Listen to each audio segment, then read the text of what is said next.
I'm so close. Hi, my name is Hannah. I have a YouTube channel called Currently Hannah, and currently I'm in Nezu Shrine. I have been living in Japan for a bit over 5 years now. The reason that I first came to Japan was not for prior interest in Japan, but because I was a performer, like a dancer, singer, actor in Australia, and I really wanted to get a job at Universal Studios Japan. So they came to Australia, and it's like an open call, and we all did an audition. And I didn't get it the first year, but the second time I auditioned, I got the job. I got to work at Universal Studios, which meant that I got to move to Osaka, and I fell in love with Japan like straight away.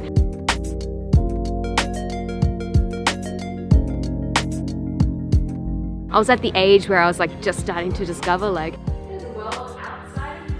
I just like did everything that I could to stay in Japan for longer because I knew I just gross. So like worked really hard, did another audition, and then I got to stay in Japan for another like 3 years after that. And then I worked at Tokyo Disney, which was very fun, which was very fun. And yeah, now I don't do any full-time performing. I do a little bit here or there, but I'm mostly a YouTuber now, which is very interesting as well sometimes.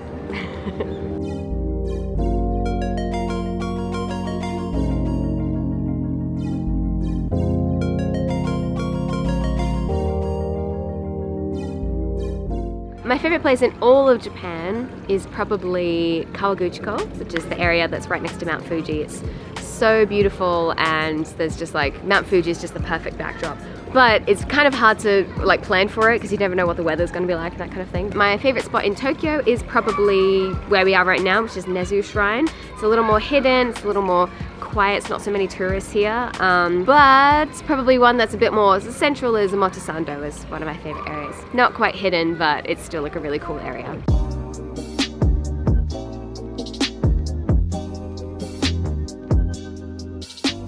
Stereotype that I think is definitely incorrect is that Japan's this really like high futuristic kind of country. There's definitely some things in Japan that are quite like new technology that you've never seen before, but there's so much of Japan that's really old school like this, and it's got incredible history. But then there's also a lot of things that are like squatting toilets and fax machines where you're like, why does that still exist? Because Japan, it does.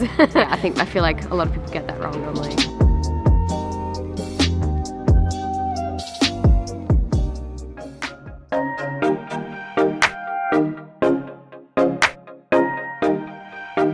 I think the thing I miss most about Australia, apart from like friends and family obviously, would be like good coffee. Australia is like very good at coffee, and there's actually a lot of things like Australian coffee that I didn't know was only found in Australia, like flat white, long black.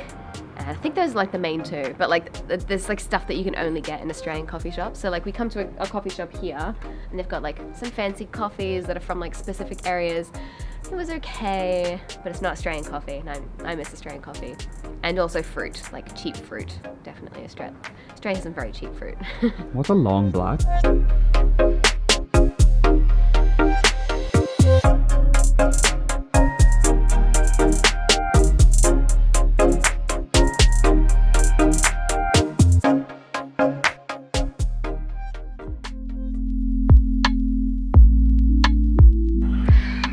Well, funny you should ask.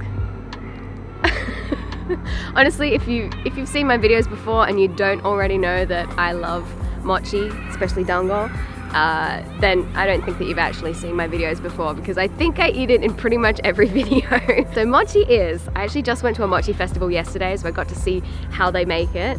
It's rice that has been steamed overnight, and then they pound the crap out of it with these giant mallets, and then it just goes into like this gooey texture. So it's pretty much just rice, like pure rice, and then they coat it in all sorts of different things. So it's usually like sweet red bean paste or like soybean flour or something like that. But this is called mitarashi dango. It's one of my favorites, and it's like a sweet soy sauce on top of mochi, and it is amazing. I'm gonna eat it now. And it's like gooey and squishy, a little bit chewy, not really. It's good. Some good eating. There's so many things that I love about Japan.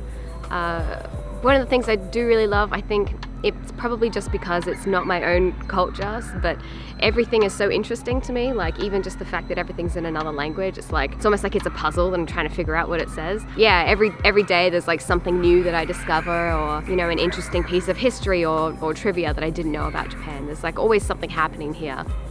Ooh, hate is a very strong word, but I would say that I strongly dislike the fact that change is very slow in Japan, in that, I mean, there's a lot of things that are just different from the way that you would do it back at home, but in order to make any kind of change or to add your own suggestion, even as like a lower ranking employee, it's very hard to get that across to people that are like your senpai, which is someone that's older than you, or they've been working in the company for longer than you have. There's such a hierarchy of people to go through, and yeah, sometimes it's just kind of very frustrating. You have to just acknowledge that that's okay. Everything is different and I won't be able to change it, and I think that's fine.